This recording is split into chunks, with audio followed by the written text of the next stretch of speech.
अस्सलाम वालेकुम। आज की हमारी टॉपिक है मास वॉल्यूम रिलेशनशिप। हम स्टेशियोमेट्री का पहला रिलेशनशिप कर चुके हैं, मास मास रिलेशनशिप। अब ये है मास वॉल्यूम, यानी हम मास और वॉल्यूम दोनों को यहाँ पे फाइंड करेंगे। इसकी डेफिनेशन देखें।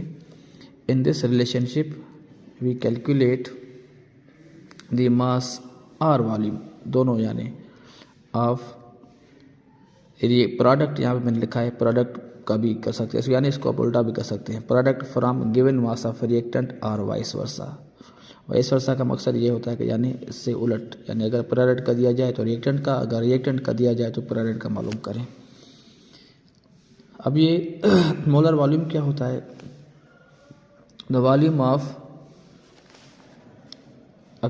Occupied by 1 mole of any gas at STP condition. अगर कोई भी गैस है, अगर वो 1 मोल है, ठीक है, और उसमें एसटीपी कंडीशन है, स्टैंडर्ड टेम्परेचर प्रेशर, तो उसका जो वॉल्यूम होना चाहिए वो 22.4 डीएम क्यूब होना चाहिए। एक स्टैंडर्ड वैल्यू होता है। वैसे अगर कम और ज़्यादा है तो यानी इसका मतलब ये है कि या तो ये 1 मोल गैस नहीं है या तो एसटीपी कंडीशन नहीं है, दोनों हो सकती है। इसका न्यूमेरिकल देखें।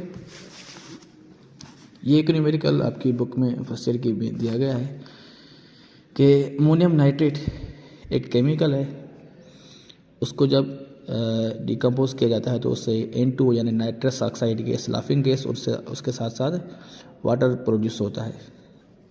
तो वाटर, ये एक इसकी इक्वेशन अब इसके न्यूमेरिकल में दिया गया है कि अगर हम अमोनियम नाइट्रेट को कॉमन कहते हैं तो इसमें दोनों का जिक्र है, नाइट्रस ऑक्साइड का और वाटर का। इस वजह से मैंने दोनों को अंडरलाइन किया, यानी दोनों की कैलकुलेशन करनी है और किससे करनी है? अमोनियम नाइट्रेट से करनी है। इस वजह से पहले तो जब भी इस न्यूमेरिकल को आप देखें तो इसके देखें, जिसका यानी तज़किरा किया जाए, जिसका कहा जाए कि इसका फाइंड करें, तो उसको पहले अंडरलाइन करें। उसके बाद में इसके सेकंड स्टेप है इसका मासेस निकालना।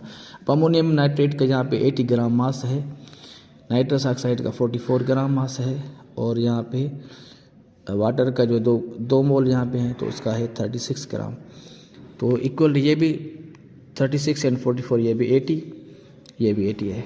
अब ये क्वेश्चन हमारे ये नहीं है, यानी जब हम इक्वेशन के मुताबिक 80 ग्राम यहाँ पे कंबस्ट कर रहे हैं तो उससे जो हमें नाइट्रस ऑक्साइड मिल रही है 44 ग्राम, और उसका जो वॉल्यूम है 22.4 डीएम क्यूब है, और पानी का सिर्फ हमें 36 ग्राम, यानी इसका मास कहा जा रहा है, जिस वजह से हमने इसका मास ही कैलकुलेट करना है, इसका वॉल्यूम से कोई ताल्लुक नहीं। अब सवाल ये है कि अगर हम 80 की जगह 200 ग्राम लें अमोनियम नाइट्रेट, तो नाइट्रस ऑक्साइड का मास कितना प्रोड्यूस होगा और इसका वॉल्यूम कितना होगा, दोनों। उसके साथ साथ इसका मास भी हमें फाइंड करना है। इसका वॉल्यूम आप डायरेक्ट भी फाइंड कर सकते हैं, मास अगर ना भी कैलकुलेट करें तो वो भी हो सकता है लेकिन मास करें तो बेहतर है। अब सबसे पहले इसका सोल्यूशन देखें। हमें नाइट्रस ऑक्साइड का पहले फाइंड करना होगा मास।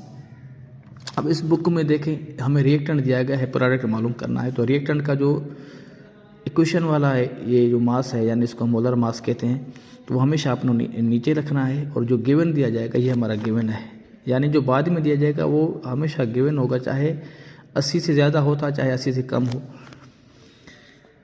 वो हमेशा ऊपर लिखना है और मल्टीप्लाई करना है। अगर आप लेकिन मास मालूम करना है तो मास से, और अगर वॉल्यूम फाइंड करना है तो वॉल्यूम से। यहाँ पे पहले हम मास मालूम करेंगे, तो मास मालूम करने के लिए यानी इसका जो मोलर मास है इससे मल्टीप्लाई करेंगे 44 से, तो इसका आंसर आ रहा है 110 ग्राम।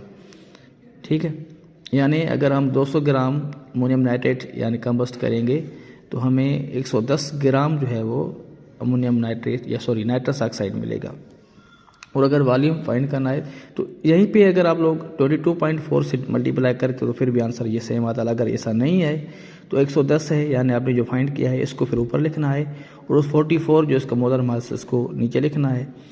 डिवाइड करेंगे, फिर मल्टीप्लाई करेंगे 22.4 से, जो आंसर आएगा वो 56 ग्राम। फिर भी ये भी आंसर सही है। अगर ये डायरेक्ट अगर इसको आप 44 की जगह 22.4 से भी मल्टीप्लाई करते फिर भी आंसर आपका 56 ही आता, और ये आसान मेथड है। ठीक है, उसके साथ हम अगर वाटर को देखें तो वाटर का यहाँ पे 36 ग्राम दिया गया है, तो बिल्कुल वही हमें रिएक्टेंट का 200 ऊपर लिखना है, गिवन मास, मोलर मास नीचे लिखना है 80, और इसको मल्टीप्लाई करना है जिसका हमें फाइंड करना है उसके मोलर मास से।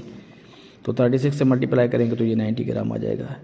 ये आंसर है दोनों के। यानी अगर हम 200 ग्राम हम ये कंबस्ट करेंगे तो जो मास हमें मिलेगा इसका वो 110 ग्राम, इसका जो वॉल्यूम है 56 dm³, और ये मास मिलेगा इसका हमें 90 ग्राम।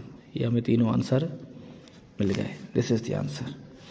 उसके बाद में एक रिलेशनशिप और है इसका, लास्ट वॉल्यूम रिलेशनशिप। इसमें क्या है कि in this relationship we determine, find, calculate, compute, जो भी आप वर्ड यूज़ करें, the volume of reactant from given volume of product और वाइस वर्सा। अब इसमें ये एक एग्जांपल दिया गया ब्यूटेन का, कि अगर हम ब्यूटेन को हीट करेंगे या कंबस्ट करेंगे in the presence of the oxygen, it gives carbon dioxide and water. ये कंबसन रिएक्शन है। उसमें जो कहा जा रहा है वो ये कहा जा रहा है कि सिर्फ कार्बन डाइऑक्साइड और ब्यूटेन को फाइंड करें, ऑक्सीजन और वाटर को छोड़ दें। इस वजह से हमने इन दोनों को सिर्फ अंडरलाइन किया है। अब ये कह रहा है कि अगर हम इक्वेशन को देखें तो ये 2 मोल है तो ये 8 है, तो इनका रेशियो तकरीबन 4 टाइम है। तो ये कह रहा है कि अगर हम यहाँ पे 50 dm³ ब्यूटेन लें तो कार्बन डाइऑक्साइड का वॉल्यूम क्या होगा, क्या कितनी बनेगी। तो उस हिसाब से ये जो 2 है रिएक्टेंट का हमें दिया गया है, तो ये 2 नीचे लिखना है, और ये 8 है इसको हम ऊपर लिखेंगे, और उसके बाद में इसको 50 को जो है वो 50 से मल्टीप्लाई करेंगे। ऐसा भी हो सकता है कि आप लोगों ने ये 2 जो है वो नीचे लिखना है, इसका जो गिवन है वो 50 ऊपर लिखना है, और इसको मल्टीप्लाई करना है इसके वॉल्यूम से यानी 8 से, तो फिर भी आंसर आपका 200 dm³ ही आएगा। ये आंसर है। यानी अगर मैं सिंपली इसको बिना कैलकुलेशन के हल करूं तो 2 ये 8 यानी 2 ये 8, तो ये अगर इसको हम डबल करेंगे 4 तो ये 32, ये 5 तो ये 40, ये 50 तो ये 400। तो ये ऐसा रिलेशन, यानी अगर आप एंट्री टेस्ट में बैठे हो या इसका कोई MCQs आ रहा है तो आप इसको ऐसे हल करेंगे। फिर भी इसमें कोई डिफ़िकल्टी है इस टॉपिक में तो आप मुझे कमेंट सेक्शन में आप बता सकते हैं या मुझे व्हाट्सअप कर सकते हैं। मेरा नंबर इस चैनल में दिया गया है। Thank you.